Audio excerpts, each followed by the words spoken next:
स्वस्त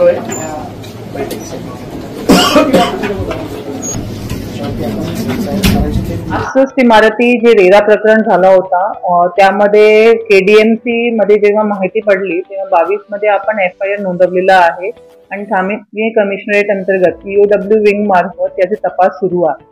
या दरम्यान एक रिट पिटिशन झालं होतं। या रिट पिटिशनच्या अनुषंगाने कोर्टाने आदेशित केलं होतं की हे जे बिल्डिंग्स आहेत त्यांच्यामध्ये योग्यरित्या कारवाई करून आपल्याला ते डिमॉलिश करायची आहे। आपण मागच्या 1 वर्षामध्ये या 65 पैकी 10 इमारती जे आहेत ते डिमॉलिश केलेली आहे। त्यामध्ये 6 टोटली डिमॉलिश केलेत आणि 4 पाटली डिमॉलिश केले जिथे पाटली रहिवास होता। यापैकी 5 जे इमारत आहेत ते केडीएमसी क्षेत्राचे बाहेरचे आहेत आणि 3 इमारत अस्तित्वातच नाहीये। ते दुबार नोंद आणि काम ना सुरू झाल्यामुळे त्यांचं नाव आलं होतं।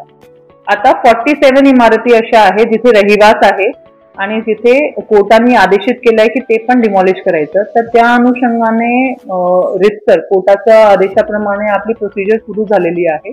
इन द मेन टाइम काही लोक इंटरिम रिलीफ साठी हायकोर्टात गेले होते। त्यांना काही कालावधीसाठी इंटरिम रिलीफ सुद्धा कोर्टाने दिला होता। त्या लोकांची आता परत एक मागणी आहे की ते सुप्रीम कोर्टला जात आहेत। तर या लीगल अवस्थामध्ये जे काही पर्याय ज्या माणसांकडे उपलब्ध आहेत त्यांनी त्यांचे चॉईसने तिकडे जावं। त्यांना सगळ्या प्रकारची फ्रीडम्स असतात, त्याच्यामध्ये आमच्याकडनं काही रोल नसणार आहे। तोपर्यंत जोपर्यंत असं काही विषय येत नाही तोपर्यंत न्यायालयाचे जे निर्देश असतील त्याच्या अनुषंगाने पुढील कारवाई महानगरपालिकेमार्फत। त्यांची पार्श्वभूमी आज सर्व नागरिकांना आणि सर्व जनतेला कळणे गरजेचं आहे की आज आपल्याला दिसतंय की या 65 इमारतींवरती कारवाई होते, पण याची पार्श्वभूमी कोणीच समजून घ्यायला तयार नाही। ती पार्श्वभूमी आज सांगण्यासाठी आम्ही आयुक्तांकडे आलो होतो। 2020 मध्ये एक पहिली एफआयआर झाली, फॉर्जरी डॉक्युमेंटची 420ची एक एफआयआर 2020 ला झालेली आहे।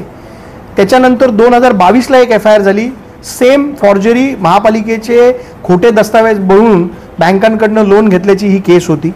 या केसमध्ये जे आरोपी आहेत त्या सगळ्या बिल्डिंग्सची नावं घेऊन ज्या बँकांनी केस दाखल केली त्याच आधार घेऊन संदीप पाटील यांनी जनहित याचिका दाखल केली आणि जेव्हा या जनहित याचिकेची चौकशी सुरू झाली त्याच्यानंतर केडीएमसीनी गुन्हा दाखल करून या 65 इमारतींची नावं त्याच्यामध्ये टाकली।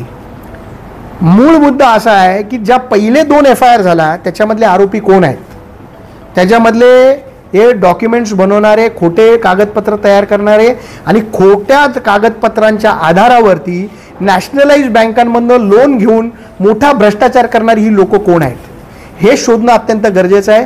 आज डोंबिवलीतल्या सर्वसामान्य 6,500 लोकांच्या घरामध्ये जे वातावरण आहे ते या फॉर्ज डॉक्युमेंट करणाऱ्या ही जी टोळी आहे डोंबिवलीतली, गँग्स ऑफ डोंबिवली, यांच्यामुळे ही परिस्थिती आज डोंबिवलीमध्ये या सर्वसामान्य लोकांच्या घरामध्ये निर्माण झाली आहे। माझी आयुक्तांना भेटल्यानंतर हीच पहिली विनंती होती की हे जे डॉक्युमेंट्स बनवणारे, हे जे गँग्स आहेत, हे जे मोठं रॅकेट आहे याचा कुठेतरी खुलासा झाला पाहिजे। कारण आपण बघितलं तर या बँकांनी जी लोन दिली आहे तिची रक्कम जवळजवळ 2000 कोटी रुपयापर्यंत आहे। पीएम आवास योजनेतनं जे पैसे मिळाले त्याची रक्कम जवळजवळ 100 कोटी रुपयापर्यंत आहे। माझं म्हणणं आहे एवढा मोठा घोटाळा करणारे आज पोलीस संरक्षणामध्ये फिरतायत। मी तुम्हाला त्या एफआयआरची कॉपी देतो, तुम्ही त्या कॉपीमध्ये बघा की हे आरोपी कोण आहेत, ह्या आरोपींवर कोणाचा वर्दा असत आहे। आणि माझी तर पोलीस आयुक्तांना देखील विनंती राहील की हे जे पोलीस संरक्षणामध्ये फिरणारे जे आरोपी आहेत यांच्यावर तात्काळ यांना अटक झाली पाहिजे या केसमध्ये आणि यांना जेलमध्ये टाकलं पाहिजे ज्यांनी आज या लोकांना रस्त्यावर आणण्याचं काम केलेलं आहे। नाव काय एखादा आरोपी? मी आता सगळ्या आरोपीची तुम्हाला लिस्ट देतो। राजकीय वर्धा असलेले लोक आहेत, एफआयआर मध्ये दुसरंच नाव आहे, दुसरा आरोपी आहे। म्हणजे प्रथम 5 आरोपी असतात ते मुख्य आरोपी असतात आणि यांच्यावरती संघटित गुन्हेगारीचा कलम लावून यांच्यावरती गुन्हे दाखल करावे अशी मी विनंती मुख्यमंत्र्यांना देखील करणार आहे। आयुक्तांनी आश्वासन दिलं आहे, आयुक्ताला आश्वासन दिलं आहे की तुम्ही कोर्टातली लढाई लढा।